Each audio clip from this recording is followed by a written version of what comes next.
plaisir d'amour, du à peine on oublie la Citroën dure toute la vie.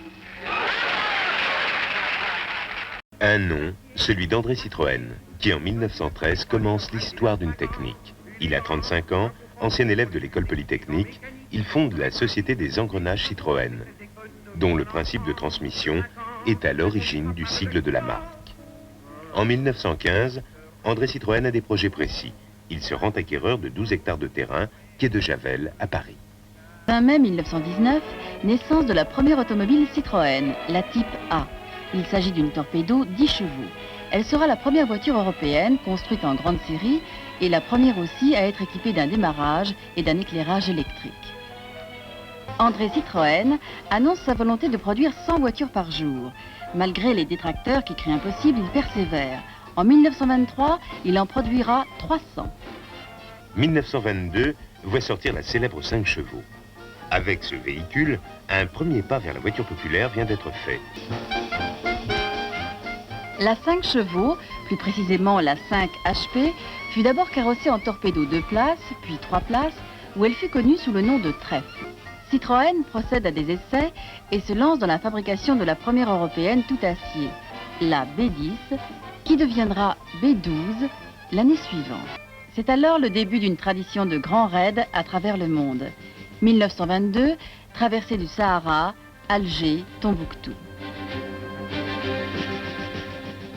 Puis, la Croisière Noire, entreprise de 28 000 km à travers l'Afrique, reliant Colombéchar à Tananarive du 28 octobre 1924 au 28 juin 1925. Octobre 1926. Sortie de la B14, dotée d'un cerveau-frein et d'une mécanique nouvelle. Au salon 1928, 2 nouveaux modèles sont présentés. L'AC4, 10 chevaux, et l'AC6, 14 chevaux. Ce dernier moteur est un 6 cylindres en ligne. Il équipera les autochenilles de la fameuse croisière jaune.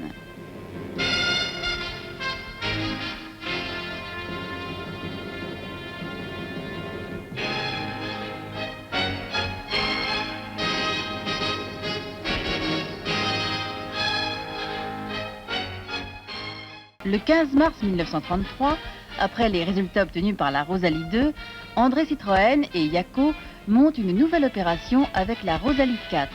Il n'y a jamais eu de Rosalie 3.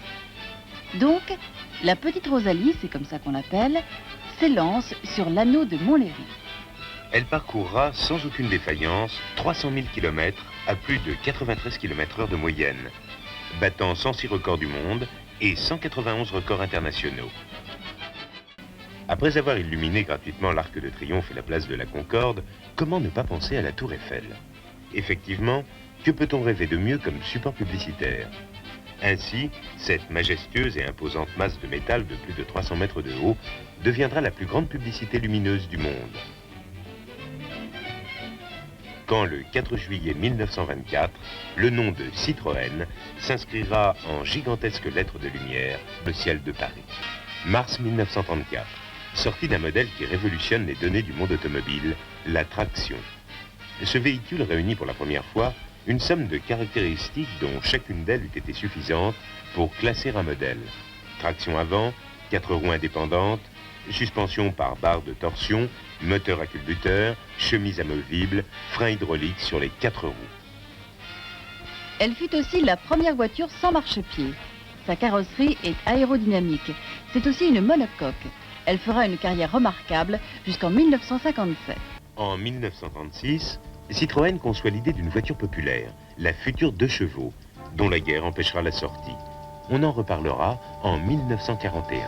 1955, 21 ans après la présentation de la traction, la DS-19, véritable bombe mondiale, fait son apparition. Jamais une voiture n'a autant marqué par la nouveauté de ses techniques dans tous les domaines. Suspension, hydropneumatique, freinage à disque assisté, aérodynamisme, etc. Mars 1970.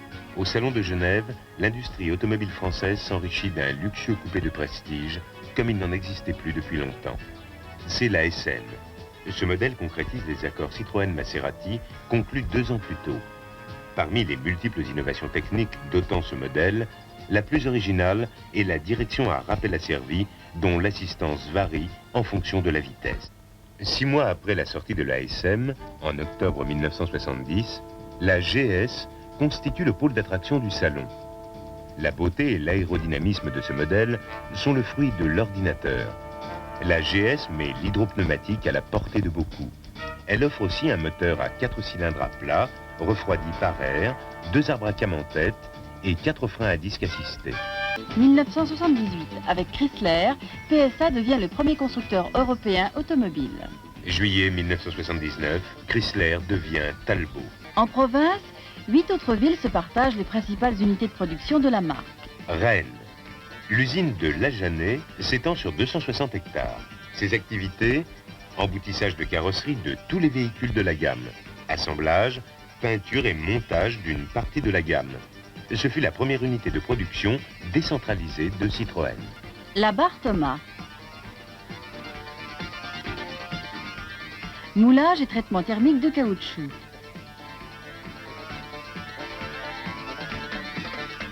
Usinage de pièces mécaniques diverses. Avec la CX et tous les autres modèles de la gamme, au sein du plus puissant groupe automobile européen, Citroën est prêt pour affronter avec succès les perspectives du monde de demain. Citroën, un nom, une histoire, une technique, un avenir. Autre que la vie est belle, au volant de Saint-Citron.